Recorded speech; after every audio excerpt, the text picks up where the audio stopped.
আসসালামু আলাইকুম। YouTube short ভিডিওতে থাম্বনেল। অনেক ইউটিউবার ইউটিউবে শর্ট ভিডিওতে থাম্বনেল অ্যাড করছে, কিন্তু আপনি পারছেন না।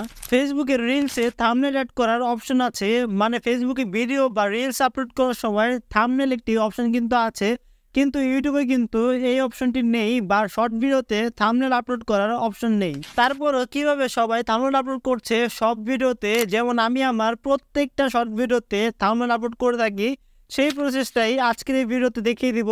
আর সেই জন্য কিন্তু চ্যানেলটিকে সাবস্ক্রাইব এবং ভিডিওতে একটু লাইক করতে হবে। লেটস গো, সরাসরি ফোনের স্ক্রিনে গিয়ে প্রসেসটা দেখি।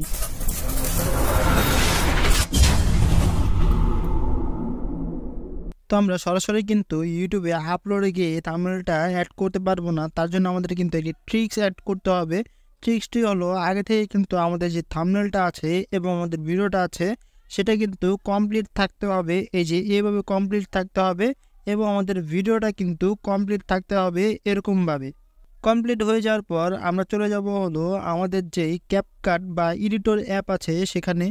আসার পর নিউ প্রজেক্টে টাচ করব, এবং আমাদের যে ভিডিওটা আছে সেটা এখানে অ্যাড করে দিব, এবং লাস্টে আমাদের যে থাম্বনেলটা আছে সেটা অ্যাড করে দিতে পারি, নাহলে আমরা ওভারলেতে অ্যাড করে দিতে পারি। আমি সেটাও দেখাবো আপনাদেরকে। এখান থেকে থাম্বনেলটা সিলেক্ট করে নিব। সিলেক্ট করার পর অ্যাডে টাচ করব। অ্যাডে টাচ করার পর স্ক্রল করে ডানে চলে যাব। ডানে চলে আসার পর এই যে দেখুন আমাদের থাম্বনেলটা কিন্তু এখানে শো করছে। এখানে লাস্টে যে এন্ডিং অপশনটা আছে সেটাকে ডিলিট করে দিব, এবং থাম্বনেলটাকে আমরা 1 সেকেন্ড বা 1 সেকেন্ডের কমও রাখতে পারি। আমাদের ভিডিওটা আছে হলো 57 সেকেন্ড, এবং আমরা 58 সেকেন্ড এখান থেকে নিয়ে নিচ্ছি। নিয়ে নেওয়ার পর স্প্লিট এখানে টাচ করব এবং ডিলিটে টাচ করব। তারপর আমাদের যে থাম্বনেলটা আছে বা আমাদের যে ভিডিওটা আছে সেটাকে রেশিওটা ঠিক রেখে এখান থেকে আমরা এক্সপোর্টে টাচ করে দিব। দেখুন আমাদের এক্সপোর্ট হয়ে যাচ্ছে। এই যে দেখুন আমাদের ভিডিওটা কিন্তু সেভ হয়ে গিয়েছে। ডানে টাচ করব এবং আবার এখানে টাচ করছি। অনেকের ভিডিও কিন্তু 1 মিনিটের বরাবর হয়ে যায়, তাতে কিন্তু এখানে দিলে আমাদের কিন্তু মিনিটটা অনেক বড় হয়ে যাবে বা 1 মিনিটের বেশি হয়ে যাবে, তার জন্য কিন্তু শর্ট ভিডিওতে আপলোড হবে না। তার জন্য আমরা কি করব, এটাকে ডিলিট করে দিব এভাবে। তারপর আমাদের ফার্স্ট লেয়ারে চলে যাব। ফার্স্ট লেয়ারে আসার পর ওভারলে নামে একটি অপশান আছে, এখানে টাচ করে অ্যাড ওভারলে এখানে টাচ করব, এবং ফটোসে টাচ করে আমাদের যে থাম্বনেলটা ক্রিয়েট করা আছে সেটাকে সিলেক্ট করে অ্যাডে টাচ করে দিব, এবং আমাদের ফ্রেম অনুযায়ী বড় করে নিব। বড় করার পর এখান থেকে আমরা এটাকে কি করব, এভাবে ধরে একদম কমিয়ে দিব যত কমানো যায়, মানে 1 সেকেন্ড 2 সেকেন্ড যত কমানো যায় ততটা কমিয়ে দিব। দেখুন আমাদের থাম্বনেলটা কিন্তু অ্যাড করা হয়ে গিয়েছে। এখন যদি আমি প্লে করে দিই তাহলে দিতে পারবেন। আচ্ছা বলুন তো, দেখুন বোঝাই কিন্তু যায় না, এই থাম্বনেলটা এখানে আছে।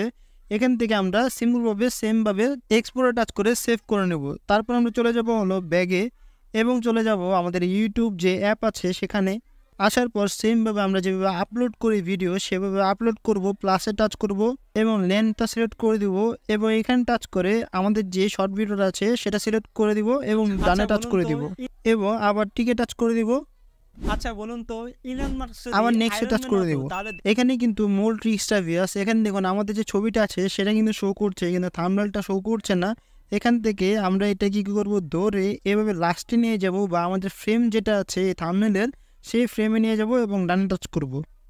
তারপর এখান থেকে আমাদের যে ক্যাপশনটা আছে সেটা এখানে দিয়ে দিব। ক্যাপশন যদি না দিতে চাই তাহলে সরাসরি আপলোডে টাচ করে দিতে পারি। আপলোডে টাচ করার আগে আমাদের যদি লং ভিডিও থেকে থাকে তাহলে রিলেট ভিডিও এখানে টাচ করব। টাচ করার পর রিলেট ভিডিওটা সিলেক্ট করে দিব এবং আপলোডে টাচ করে দিব সিম্পলভাবে। আমি এখন আমাদের টাইটেলটা দিয়ে আমি এখানে আপলোড করে দিব, ডানে টাচ করব এবং সিম্পলভাবে আপলোডে টাচ করে দিতে পারি। এখান থেকে আপলোডে টাচ করলে কিন্তু আমাদের যে শর্ট ভিডিও আছে সেটা সিম্পলভাবে থাম্বনেল সহ আপলোড হয়ে যাবে। আমি আপলোড করে দিচ্ছি। তো এইভাবেই কিন্তু আপনারা ভিউয়ার্স খুব সহজে ইউটিউবের যে কোনো শর্ট ভিডিওতে থাম্বনেল অ্যাড করতে পারেন এই প্রসেসটির মাধ্যমে। তো এই ছিল আমাদের আজকের টিউটোরিয়াল। ভিডিওটি কেমন লাগলো কমেন্ট অবশ্যই প্লিজ জানিয়ে দিবেন। চ্যানেলটি সাবস্ক্রাইব করতে ভুলবেন না।